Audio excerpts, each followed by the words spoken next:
우리 광고 시간에도 말씀드린 것처럼 이제 정말 완연한 가을 날씨가 됐어요.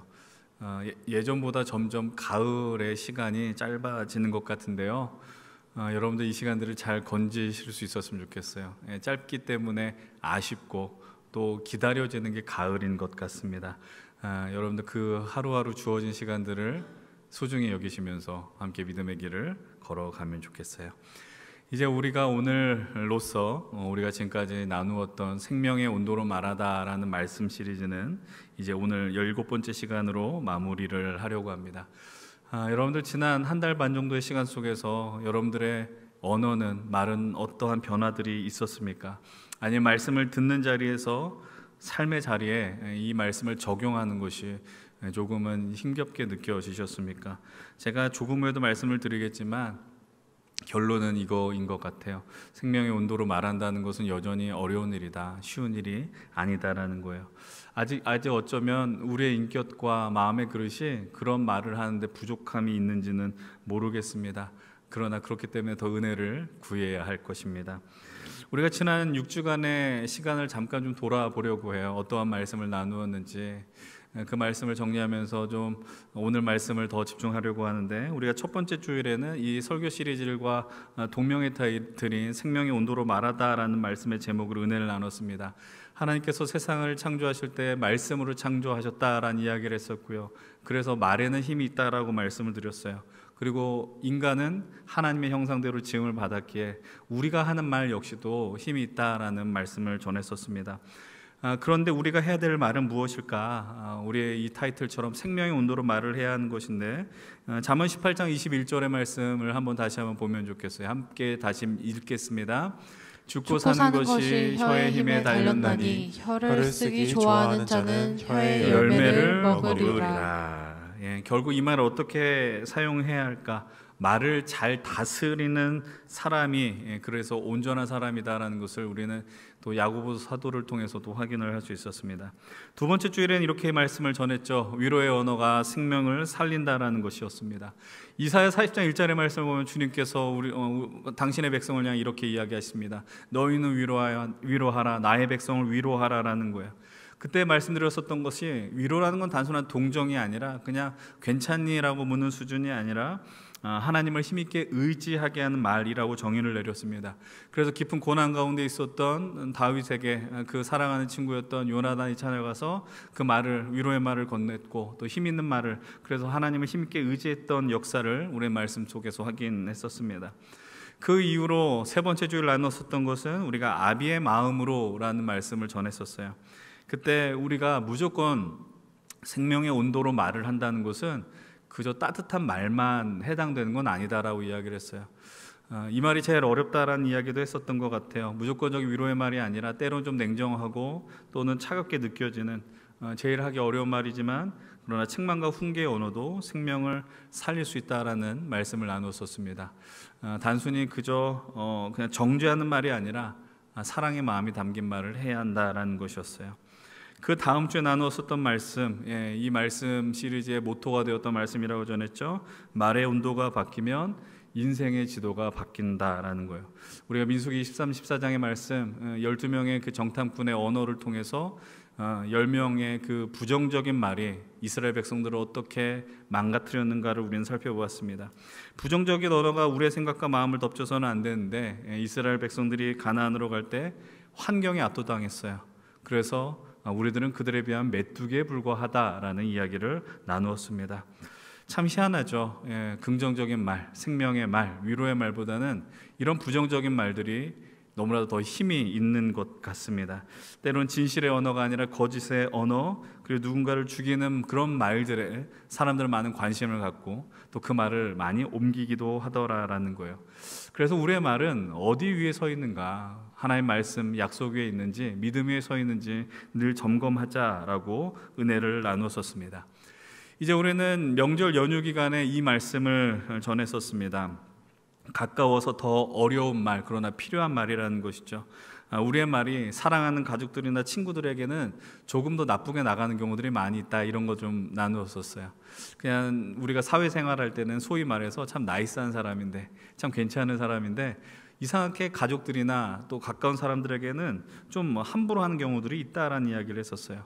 그래서 오히려 가까울수록 더 생명의 말을 해보자라고 도전을 했었습니다. 이제 바로 직전 주간, 지난주에 나눴었던 말씀이죠. 바로 모두를 살리는 말, 미안합니다라는 말이었습니다. 우리가 말로 상대를 제압하려는 시대를 살고 있다라고 이야기를 했고, 그런 가운데서 미안합니다라는 말을 두려워하지 말자라고 이야기를 했어요. 우리가 이런 6차례 이 말씀을 전하면서 다양한 접근으로 생명의 온도를 말하다라고 이야기를 했습니다. 물론 언어와 관련되어서 또 다른 주제로도 분명히 이야기할 수 있는 얘기들이 있었습니다. 예를 들면 이제 우리 언어 속에 좀 비속어들 있잖아요. 좀 거친 말들이 이제 많이 습관화가 된 것 같아요. 그런 것들에 대한 거, 때로는 누군가를 경멸하는 듯한 말의 태도들. 그러나 이 강단에서 굳이 어떤 주제로 택해서 나누지 않더라도 우리 마음 가운데 그런 기본적인 소양들, 생각들은 있지 않습니까? 우리가 이 땅에 그리스도인으로 살아가면서, 아니 그리스도인이라는 타이틀과 별도로 한 문화 시민으로, 교양 있는 시민으로 살아가면서 우리의 말이 어떠해야 되는가, 이것은 그것을 점검하고 살펴보는 것은 아마 어려운 일이 아닐 것입니다. 이제 오늘 말씀을 포함해서 이제 7번 나눈 말씀을 이제 다시 한번 생명의 온도로 말하다라는 프로젝트로 좀 습관화하는 그 과제를 만들어서 목장별로 좀 나누어 주려고 합니다. 이 말을 전하는 것, 이 말이 변화되는 것, 어렵습니다. 그렇지만 우리가 믿음의 결단, 믿음의 도전 시도를 한번 해봄직하다라는 것이죠. 이제 오늘을 제외한 이제 6차례에 걸쳐 나눈 이 말씀 우리가 되새겼어요. 여러분들 이 말씀을 나누면서 다양한 반응이 있으리라 생각을 합니다. 저런 말씀을 하셨다고? 이런 사람들 분명히 있을 것이고, 그런데 분명한 것은 지금 방금 나누었었던 이 6가지의 이 말씀에 대해서, 이 말씀에 우리는 대부분 동의할 것이고, 또 그렇게 말해야 되는 당위성에 대해서 부정할 분들은 거의 없으리라고 생각을 해요. 개인적으로 이번 말씀을 준비하면서 그리고 전하면서, 그래 우리 안에 이런 말들이 생명의 온도로 말을 해야 되는 것이 회복되어야 해라는 것, 그러나 쉽지 않아도 이런 말을 해야 해라는 생각의 흐름이 있었습니다. 근데 이 6번의 말씀을 정리하면서 다시 한번 또 마음 가운데 떠오르는 생각은, 그리고 제 스스로 내리는 결론은 여전히 온전하게 말을 한다는 건 어렵다라는 거예요. 말을 하는 행위 자체가 어려운 게 아니라 그 말을 통제하는 것이 그렇게도 어렵다라는 것이죠. 우리가 첫 번째 주간에 나누었었던 야고보서 말씀을 잠깐 떠올려 보십시다. 야고보서 3장 2절로 3절의 말씀입니다. 우리 함께 한 목소리로 읽어보겠습니다. 우리가 다 실수가 많으니 만일 말에 실수가 없는 자라면 곧 온전한 사람이라 능히 온몸도 굴레 씌우리라. 우리가 말들에 대해 재갈을 물리는 것은 우리에게 순종하게 하려고 그 온몸을 제어하는 것이라. 야고보 사도가 이렇게 이야기합니다. 말에 실수가 없는 사람이 어떤 사람이냐? 바로 온전한 사람이라는 거예요. 이 말이 좀 더 절실하게 다가왔었던 지난 6주의 시간이었던 것 같습니다. 사실 이번 말씀을 나누면서 소망했었던 건 우리 모두가 다 말을 잘하려는 게 아니라 정말 말 그대로 생명의 온도로 말을 하는 삶을 살고 있는가, 적어도 그런 삶을 살고 있는지 좀 돌아보고, 행여나 좀 부정적인 말이나 좀 거친 말이나 좀 그런 말들이 습관화가 되어 있었다면 그런 모습이 좀 변화되면 좋겠다라는 생각을 하게 되었다라는 겁니다. 여러분에게 다시 한번 말씀을 드리지만 말에는 힘이 있습니다. 야고보 사도가 이후에 이렇게 표현합니다. 이 혀는 불과 같다라고 이야기를 했어요. 이렇듯 우리가 생명의 온도로 말하기를 소망하지만 여전히 언어를 누군가에게 온전하게 전달하는 것은 쉬운 일이 아니다라는 것을 이 시간을 통해서 우리는 확인했던 것 같습니다. 이런 여정 속에서 다시 한번 사도 야고보의 말씀을 떠올리게 돼요. 귀한 보배와 같은 말씀입니다. 야고보서 1장 19절은 이렇게 이야기를 하죠. 우리 한번 같이 한번 읽어봅니다. 내 사랑하는 형제들아, 너희가 알지니 사람마다 듣기는 속히 하고 말하기는 더디하며 성내기도 더디하라 라고 이야기해요. 듣기는 속히 하지만 말하기는 더디하라라는 이 말씀이 자연스럽게 떠올려졌습니다. 옛 격언에, 다른 나라의 격언에 이런 말들 아마 많이 들어보셨을 것입니다. 하나님께서, 신께서 우리에게 2개의 귀를 주시고 하나의 입을 주신 것은 말을 하는 것보다 듣는 것을 더 2배로 하라는 의미다라는 것, 그런 격언을 아마 종종 들어봤을 것입니다. 참으로 신기한 것은 이런 말이 어떠한 특정한 철학자나 어떠한 나라에만 있는 것이 아니라 각 문화 나라마다 아주 유사한 의미로 이런 격언들이 존재하더라라는 것입니다. 그만큼 인류가 살아오면서 말에 대해서 참 많은 고민이 있었다는 것을 우리는 또 이런 격언을 통해서도 확인할 수 있는 것 같아요.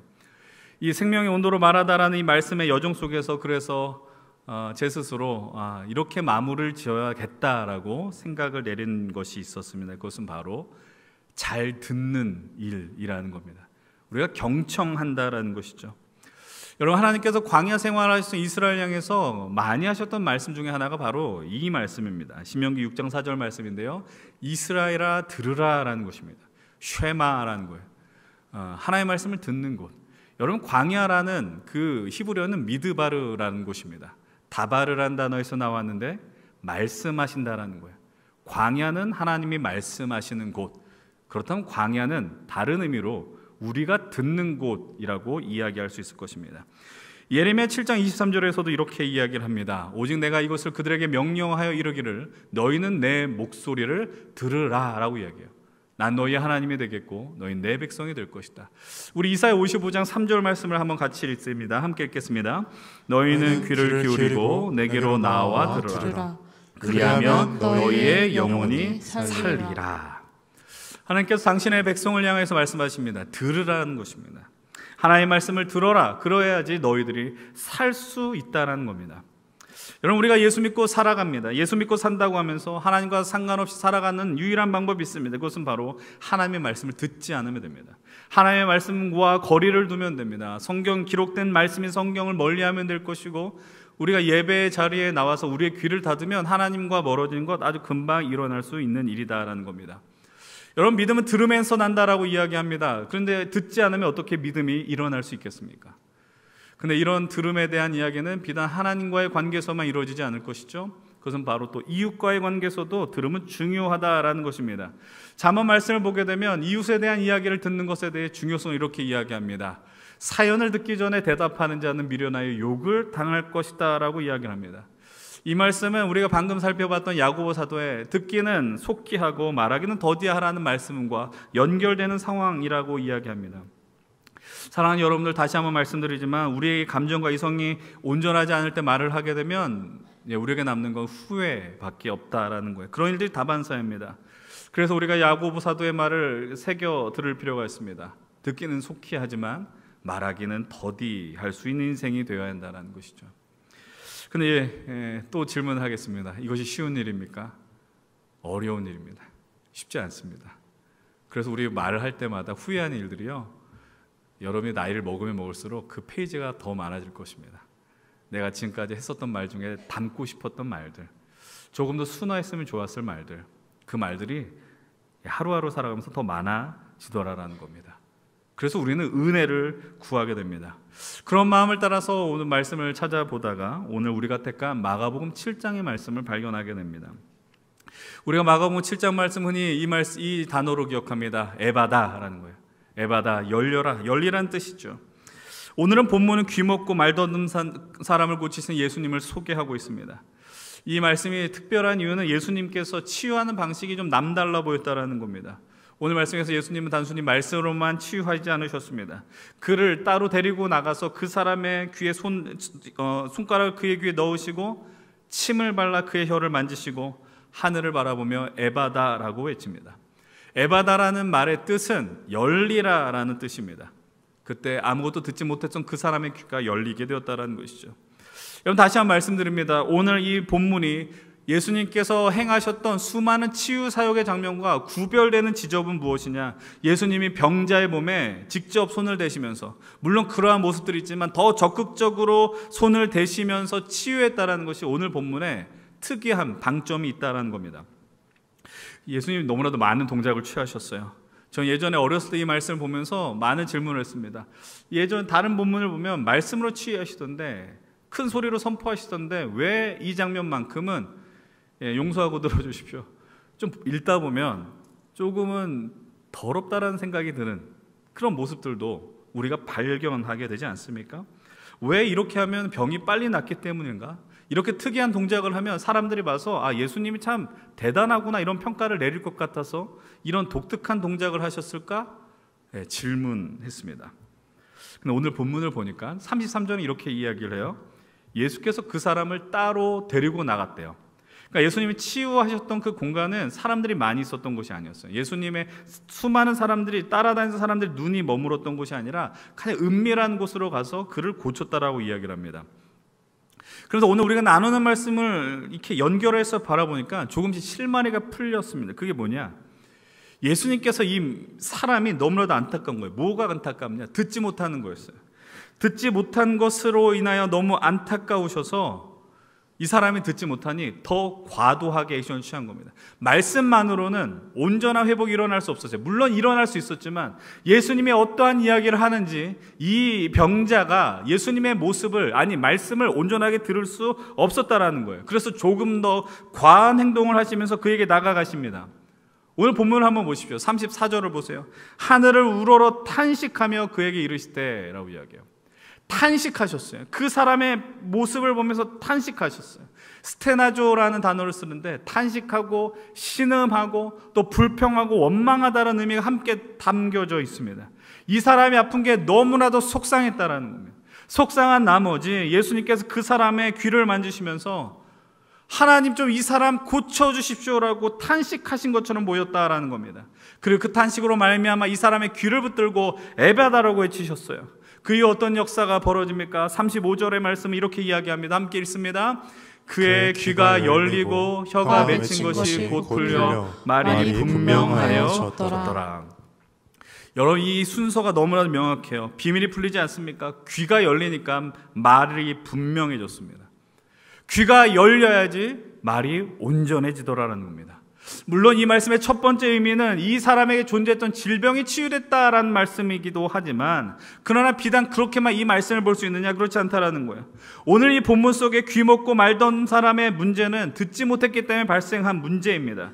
예수님은 그 근원을 고치기 위해서 그 사람의 귀에 손을 대고 혀를 그 입을 대면서 치유 역사를 허락해 주셨습니다.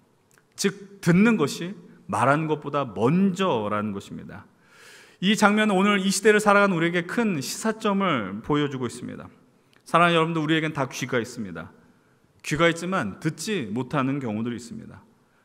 어떤 육체적인 질병으로 듣지 못한 의미, 그 뜻이 아니라 마음의 귀가 닫힌 일들이 너무 많다라는 겁니다. 여러분들, 이 내적인 귀먹음은 오히려 육체의 질병보다 더 심각한 것인지 모르겠습니다. 막상 들어야 할 것을 듣지 않습니다. 오히려 세상의 수많은 시끄러운 것들, 사람의 비난들, 원망하는 소리들, 부정적으로 자신을 타박하는 이야기들, 그 소리들이 우리를 덮쳐서 우리가 정작 들어야 할 하나님의 말씀을 듣지 못하고 또 사람의 소리를 듣지 못한다는 겁니다. 그런 듣지 못함으로 우리의 기도는 이렇게 변질됩니다. 하나님께 내 모든 것을 쏟아내는데 그 이외에 액션이 없습니다. 그냥 타인과의 대화 속에서도 내 이야기만 전하면 끝난다라고 생각하는 것입니다. 현대사회에는 말 잘하는 사람들이 참 많이 있습니다. 그러나 귀 기울여 듣는 사람은 점점 줄어든 것 같습니다. 우리의 대화는 상대의 말을 끊거나 아니 자기 이야기를 하며 기다리는 시간으로 전락해버렸습니다. 여러분, 카페에 가게 되면, 사람들이 대화를 하는 공간에 가게 되면 두 사람이 대화를 하는 게 아니라 핸드폰을 바라보며 대화를 하는 것인지 그냥 영혼 없는 무의미한 시간을 보내는 것인지 알 수 없는 장면을 보는 것, 흔하디 흔한 장면이 되어버렸습니다. 가정에서도 마찬가지죠. 부부 사이에, 또 부모와 자녀 사이에 흔하게 보는 장면 역시 대화가 사라집니다. 진심 어린 대화는 없고 습관적인 말만 반복되는 것입니다. 상대의 말을 들을 줄 모르게 되면 결국 마음에서 멀어지고 관계는 메말라 갑니다. 그래서 누군가 이런 이야기를 합니다. 경청은 사랑의 첫 걸음이라는 겁니다. 사실 누군가의 말을 인내심을 갖고 들어주는 것 참 쉽지 않아요. 쉽지 않습니다. 그런데 말을 안 했는데 들어주었는데 그 사람의 마음을 어루만지는 경우들이 종종 벌어집니다. 말보다 침묵이 대화를 살리는 순간들이 있습니다. 생명의 온도를 어떻게 말할까 고민하고 우리가 계속해서 방점을 찍었지만 어쩌면 말을 듣는 게 상대를 살리는 은혜 통로가 될 수 있음을 종종 경험하게 돼요. 그런데 이와 같은 모습은 사람과의 관계만이 아니라 하나님과의 관계 속에서도 동일하게 적용됩니다. 우리가 하나님께 많은 것을 구합니다. 하나님 이런 역사를 보여주십시오. 그러나 정작 하나님의 음성을 듣는 시간은 내지 못합니다.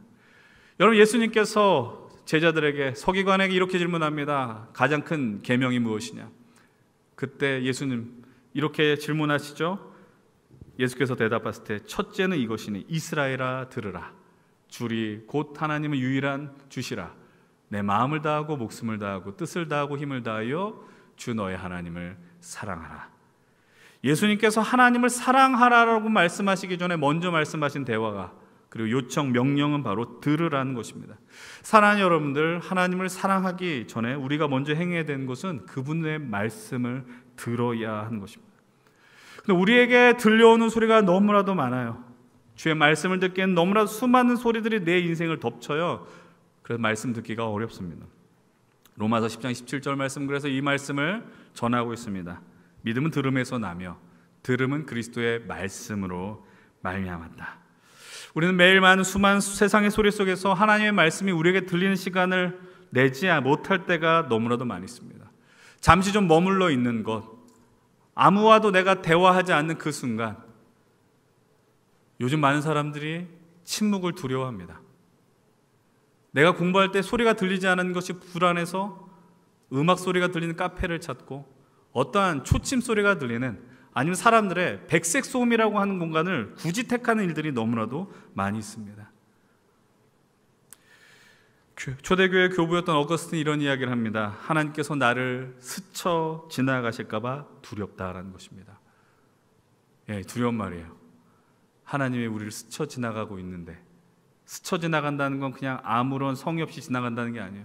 하나님이 오늘 우리와 대화할 준비를 하고 계시고, 하나님 오늘 우리에게 말할 준비가 다 되어 있음에도 불구하고 우리가 너무나도 우리의 귀를 막아서 그분의 음성 앞에 머무는 것, 바쁘다라는 것을 너무나도 당연시 여겨서 하나님 말씀을 듣는 것을 외면하고 있는 것은 아닌지, 어거스틴은 그런 마음으로 이런 이야기를 한 것처럼 느껴집니다. 우리는 주님 앞에 매주 이 말씀 앞에 이렇게 기도하죠. 설교를 들을 때마다 우리 이 기도를 해요. 어떤 기도를 합니까? 주님, 내 귀를 막아주십시오. 주님, 내 눈을 막아주십시오. 그냥 습관적인 되뇌 있는 기도문이 아닙니다. 우리가 이렇게 기도하는 이유는 무엇일까요? 그만큼 오늘 우리 이 땅에 살아가면서 불필요한 소리들이 우리를 덮치고 있다는, 의미 없는 이야기들이 우리를 덮치고, 근데 정말 온전하게 들어야 되는 것은 관심이 없는 것 아니냐라는 것이죠. 그것이 우리의 현실이기 때문에 우리는 우리의 마음을 다지기 위해서 이렇게 기도합니다. 주님, 우리의 눈을 감겨주십시오. 우리의 입을 막아주십시오. 그래야 주의 음성을 들을 수 있습니다. 주의 역사를 볼 수 있습니다. 그래서 우리는 매일 잠시라도 침묵하며 하나님의 말씀을 듣기를 간절히 원하셔야 합니다. 불필요한 말을 줄이고 하나님 말씀 앞에 머무는 훈련을, 그분의 음성을 간절히 바라는 그 시도들을 계속 감당해 내셔야 합니다. 사랑하는 여러분들의 말씀을 마무리하려고 합니다. 오늘 주님께서는 우리에게 늘 에바다의 역사가 이루어지기를 원하십니다. 주님이 오늘 우리의 영혼을 향해서 에바다라고 외치세요. 열려라. 너희들이 그 듣는 귀가 열리기를 원한다라는 거예요. 그 들음이 온전하게 될 때 그제서야 비로소 우리의 말함은 온전해질 수 있다라고 이야기를 하는 겁니다. 우리의 강팍한 마음, 연약함으로 하나님과의 관계 속에서만이 아니라 이웃과의 관계 속에서도 우리가 귀가 닫혀 있는지 모르겠어요. 그 귀가 열리기를 주님은 오늘도 원하시고 있다는 겁니다. 사랑의 여러분들, 들리지 않는다는 건 너무나도 절망적인 일임을 기억하시기 바랍니다. 그런데 그 들음을 가능하게 하시는 분은 우리 주님 외에는 없다는 것도 잊지 않으시길 바랍니다. 그래서 오늘 주님이 우리 인생에 찾아오셔서 우리의 귀를 만지시고요, 탄식하시면서 에바다 열려라 라고 외치십니다. 그 은혜를 소망하시면서 오늘 우리는 이 기도의 자리로 나가셔야 됩니다. 이렇게 간구하셔야 돼요. 주님, 제 귀를 열어서 당신의 음성을 듣게 하여 주시옵소서. 주님, 제 마음을 열어서 이웃의 아픔에 공감하게 하여 주시옵소서. 주님, 조급하고 닫혀 있었던 제 마음을 치유하셔서 인내하여 듣는 마음을 허락하여 주시옵소서. 이런 마음을 따라 우리가 기도한다면 우리가 무언가 애쓰지 않아도 생명의 온도로 말하고 누군가를 살리는 그런 복된 인생이 되지 않겠습니까? 사랑하는 여러분, 다시 한번 부탁의 말씀을 드립니다. 하루 중에 잠시라도 침묵 속에서 하나님께 귀 기울이는 시간을 가지십시오. 불필요한 말을 줄이고 말씀을 듣는 시간을 늘리십시오. 그리고 그 말씀 속에서 주의 음성을 듣는 연습을 하십시오. 말씀을 들을 때 우리의 영혼이 새로워질 것이고 우리에게 있는 이웃과 그리고 하나님과의 관계는 회복될 것이고 그로 인하여 우리의 생명은 또 놀랍게 뛰기 시작할 것입니다. 사랑하는 여러분들, 이 어려운 이 과제가 우리에게 주어진 것 같지만 그러나 이 믿음 그리고 소망을 따라 살아가시게 될 때 우리 자신이 살아나게 될 것이고 우리가 함께하는 이 믿음의 공동체가 살아날 것이고 우리 이웃들이 살아난 놀라운 역사가 일어나게 될 것입니다. 그 소망을 따라 함께 나아가십시오. 생명의 온도로 말하며 그 이전에 그 들음을 통하여서 하나님께 나아가시는 우리 모든 귀한 힘센 청년들, 동역자들, 예배자들 되시길 주의 이름을 간절히 축원을 드립니다.